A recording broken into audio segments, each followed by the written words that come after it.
अब आपको आज के बारे में बताते हैं। आज बड़ा खास दिन है कि क्या हमारे देश में नेताजी को वो सम्मान नहीं मिला जिसके वो हकदार थे। ये बहस असल में बहुत पुरानी है, लेकिन आज कुछ नई बातें आपको बताते हैं। नेताजी कहते थे कि आजादी मिलती नहीं बल्कि आजादी को छीना जाता है। वो ये भी कहते थे कि आजादी के लिए उठाए गए हथियार हिंसा नहीं क्रांति को जन्म देते हैं। तो बहुत सारे लोग इसे हिंसा मान लेते हैं। ये हिंसा नहीं है, ये क्रांति है। नेताजी ने भारत को आजाद कराने के लिए अपना सब कुछ न्यौछावर कर दिया, लेकिन दुख की बात यह है कि उनकी कुर्बानियों को इस देश ने कभी याद नहीं रखा।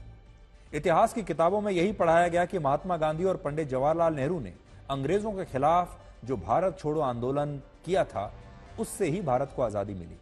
लेकिन एक सच्चाई यह भी है कि भारत छोड़ो आंदोलन के दौरान भारत की आजादी के लिए एक और बहुत बड़ा संघर्ष हुआ था, जिसके बारे में देश के लोगों को कभी ईमानदारी से बताया नहीं गया। बताया तो गया है, लेकिन ईमानदारी से नहीं बताया गया, उसमें मिलावट कर दी गई। यह संघर्ष नेताजी सुभाष चंद्र बोस कर रहे थे और इसके तहत उन्होंने वर्ष 1943 में सिंगापुर में भारत की पहली निर्वासित सरकार का गठन भी कर लिया था और इस सरकार में वो खुद भारत के प्रधानमंत्री बने थे। इस सरकार को दुनिया के 9 देशों ने अपनी मान्यता दे दी थी, जिनमें जर्मनी, इटली, जापान और बर्मा जैसे देश शामिल थे। लेकिन कांग्रेस ने इस सरकार के गठन के लिए नेताजी को अपना समर्थन नहीं दिया। भारत छोड़ो आंदोलन के दौरान जब महात्मा गांधी और पंडित नेहरू समेत बाकी नेताओं को देश के अलग अलग किलों में तमाम सुविधाओं के साथ गिरफ्तार करके रखा गया, तब नेताजी सुभाष चंद्र बोस अंग्रेजों की आंखों में आंखें डालकर उन्हें सीधी चुनौती दे रहे थे। बड़ी बात यह है कि अंग्रेजों की आंखों में नेताजी ज्यादा खटकते थे, महात्मा गांधी और पंडित नेहरू कम खटकते थे। नेताजी ने अंग्रेजों के खिलाफ भारत की पहली आजाद हिंद फौज का विस्तार किया, भारत का पहला राष्ट्रीय बैंक बनाया, भारत की अपनी करेंसी जारी की और भारत का अपना एक अलग खुफिया विभाग भी बनाया। भारत की सेना तो बनाई ही, और यह सब करते हुए उन्होंने 30 दिसंबर 1943 को अंडमान निकोबार द्वीप समूह को अंग्रेजों की गुलामी से आजाद करा लिया। उस समय अंग्रेजों के लिए भारत छोड़ो आंदोलन से भी बड़ी चुनौती नेताजी सुभाष चंद्र बोस बन गए थे। और जो बात आज कुछ लोगों को शायद अच्छी न लगे, वो ये है कि 15 अगस्त 1947 को भारत को जो आजादी मिली, वो आजादी नहीं बल्कि एक सुविधा अनुसार किया गया ट्रांसफर ऑफ पावर था, जिसमें भारत अंग्रेजों से तो आजाद हुआ, लेकिन भारत ने अंग्रेजों से कभी नफरत नहीं की, दोस्ती बनाए रखी, रिश्ते बनाए रखे। हमने आजादी के बाद भी अपनी व्यवस्था और सेनाओं का नेतृत्व ब्रिटिश अधिकारियों के पास जारी रखा।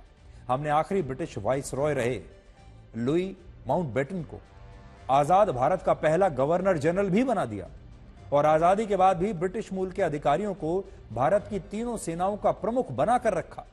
नेताजी अंग्रेजों से नफरत करते थे और अंग्रेजों को घुटनों पर लाकर इस देश से भगाना चाहते थे, लेकिन हमारे उस समय के नेताओं ने इन्हीं अंग्रेजों को लोगों के बीच ऐसे प्रस्तुत किया जैसे ये अंग्रेज हमारे असली नायक हों। वर्ष 1921 में जब नेताजी सिर्फ 24 वर्ष के थे, सोचिए 24 साल का युवा क्या होता है, और इस उम्र में उन्होंने इंडियन सिविल सर्विसेज की परीक्षा को पास किया और अंग्रेजों की सरकार में वो चाहते तो बड़ा अधिकारी बन सकते थे। लेकिन अंग्रेजों के अत्याचार के खिलाफ उन्होंने अपनी इस नौकरी से इस्तीफा दिया और लगातार अंग्रेजों को चुनौती देकर उनसे भारत के लिए आजादी छीनने की कोशिश करते रहे। दुख की बात यह है कि नेताजी चाहते थे कि भारत का बच्चा बच्चा अंग्रेजों से नफरत करे, लेकिन हमारे कुछ नेताओं ने अंग्रेजों के प्रति ऐसी धारणा बनाई कि लोगों ने अंग्रेजों से नफरत करने की बजाय उन्हें उनकी भाषा और उनकी संस्कृति को खुद से बेहतर मान लिया, सुपीरियर मान लिया, और हमारे ही देश के लोग अंग्रेजों से नफरत करने की बजाय उनसे प्रेरित होने लगे। आज भी हमारे देश के लोग जितनी नफरत मुस्लिम आक्रमणकारियों और मुगलों से करते हैं, उतनी नफरत वो भारत पर अत्याचार करने वाले अंग्रेजों से नहीं करते। जबकि सच ये है कि अगर अंग्रेजों ने भारत को लूटा ना होता तो भारत आज भी दुनिया के सबसे अमीर देशों में होता, और ये नेताजी सुभाष चंद्र बोस आजादी से पहले ही ये बात कह चुके थे। एक नई रिपोर्ट आपको दिखाते हैं। इस रिपोर्ट के मुताबिक वर्ष 1765 से वर्ष 1900 के बीच ब्रिटिश हुकूमत भारत से आज के हिसाब से लगभग 65 ट्रिलियन यूएस डॉलर्स यानी 5,595 लाख करोड़ रुपए लूट कर ले गए। देख लीजिए आप, 5,595 लाख करोड़ रुपए। यह राशि दुनिया की सबसे बड़ी अर्थव्यवस्था अमेरिका की जीडीपी से दुगनी है। इतना ही नहीं, अगर दुनिया की 5 सबसे बड़ी अर्थव्यवस्था यानी अमेरिका, चीन, जर्मनी, जापान और भारत की जीडीपी को भी जोड़ लिया जाए तो यह पैसा उससे भी ज्यादा है।